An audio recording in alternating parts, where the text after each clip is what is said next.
Okay, sorry for that. So we're back and we're back at our screen. Hopefully you guys can see me. I lost my, okay, so let me go back really quick.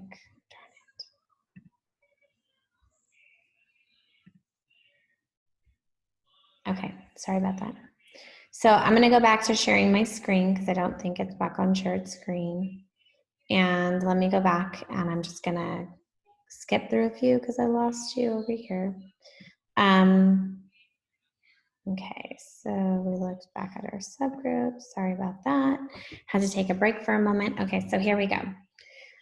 So when we're looking at our data, we're seeing that overall we've got a really heavy number in writing that are near. If we combine these two numbers, then we're going to do about an average here. We've got about 70% of our kids that are either near standard or above standard in writing. When we look over here, similar, a little bit higher in reading.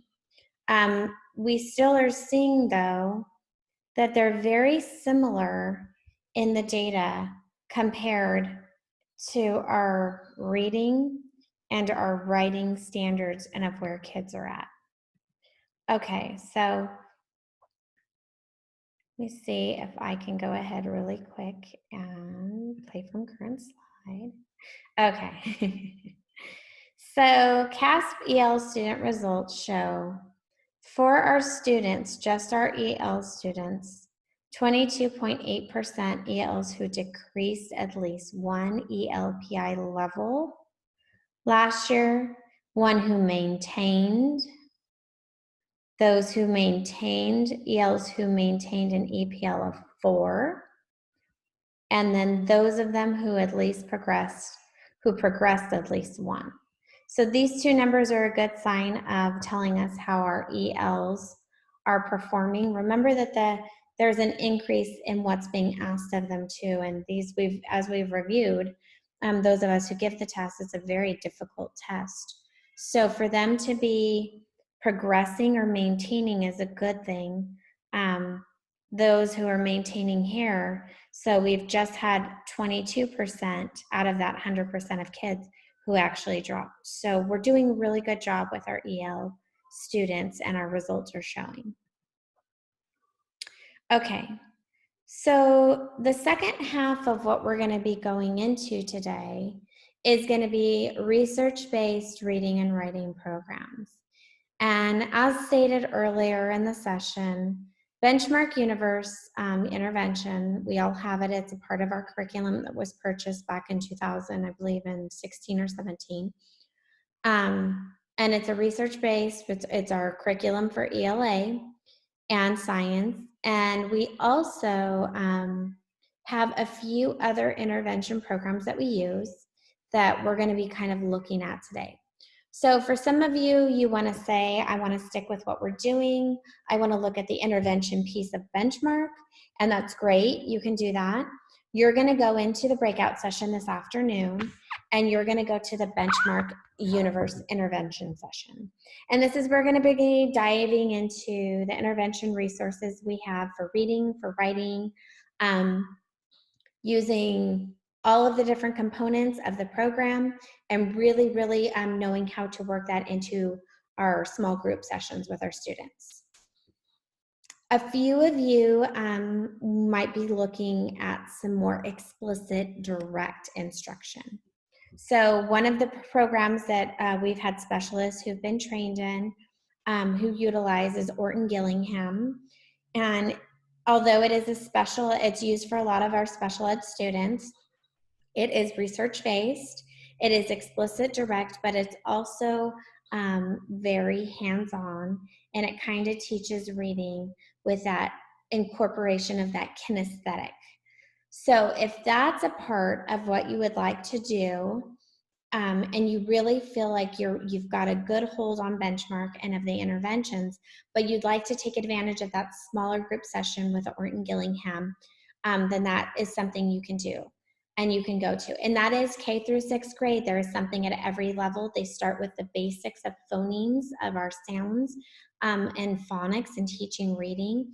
It teaches anything from letter sounds to blends to teaching kids how to read multisyllabic words or even working with their compounds. So starts at a very basic level, but you can also take it up to higher levels of intervention for upper grade students. So don't think just because you have upper grade, it's not appropriate for you to go to.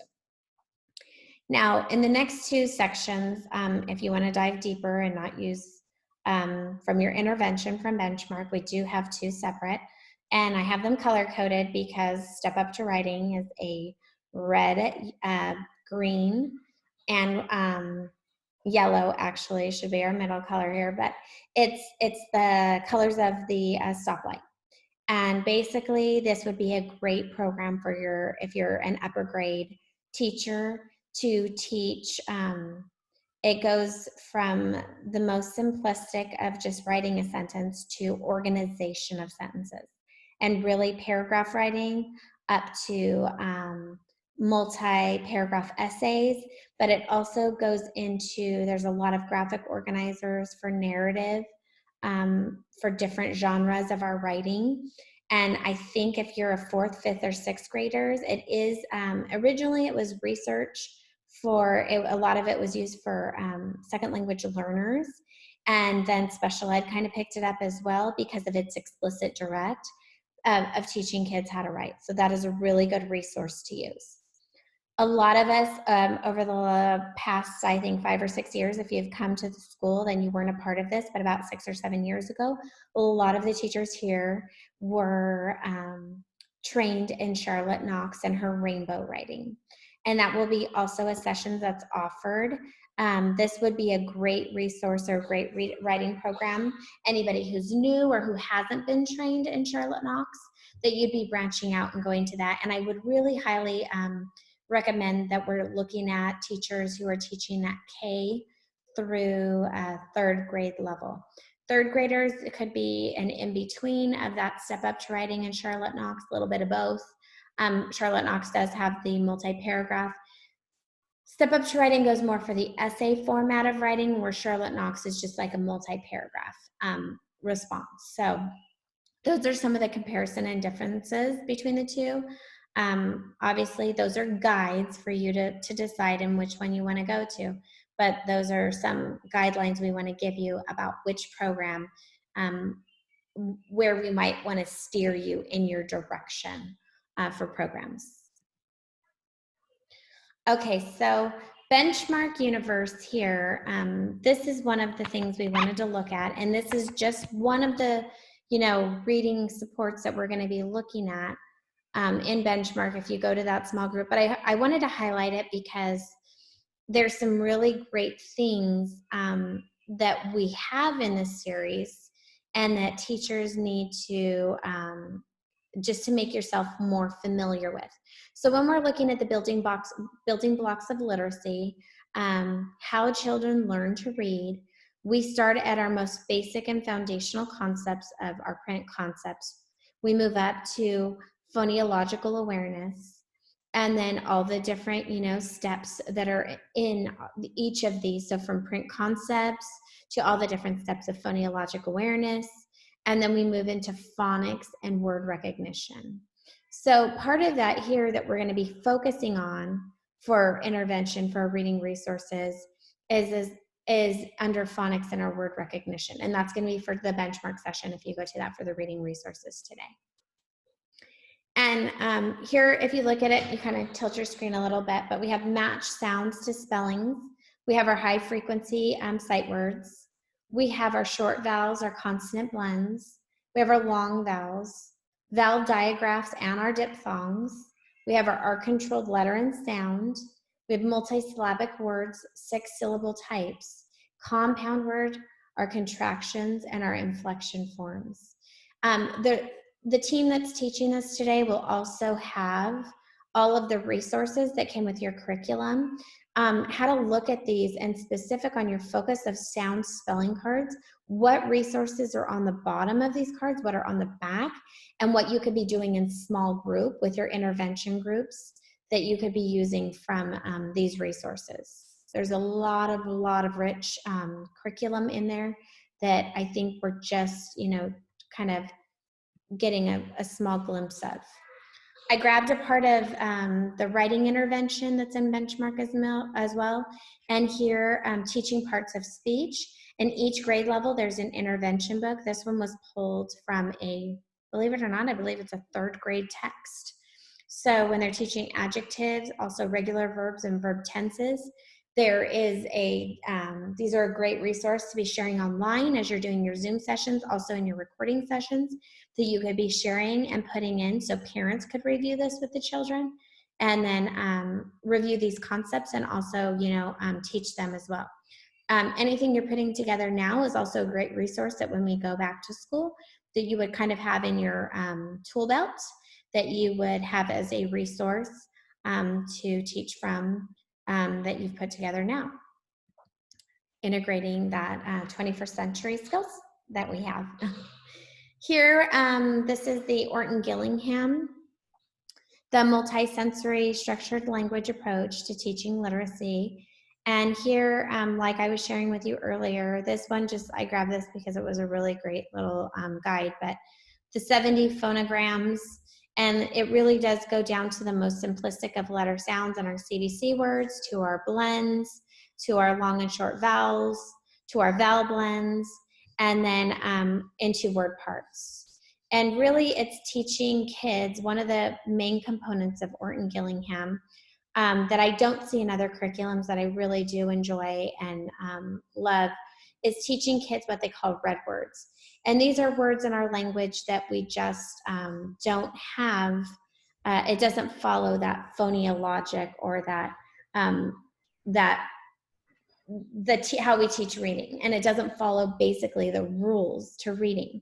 And so what Orton Gillingham has done is they've taught kids that there are words, and not all sight words. A lot of times we teach sight words that way, but not all sight words actually fall into the red word category. A lot of sight words actually can be taught to be read with a CVC pattern or some of those consonant vowel consonant blends.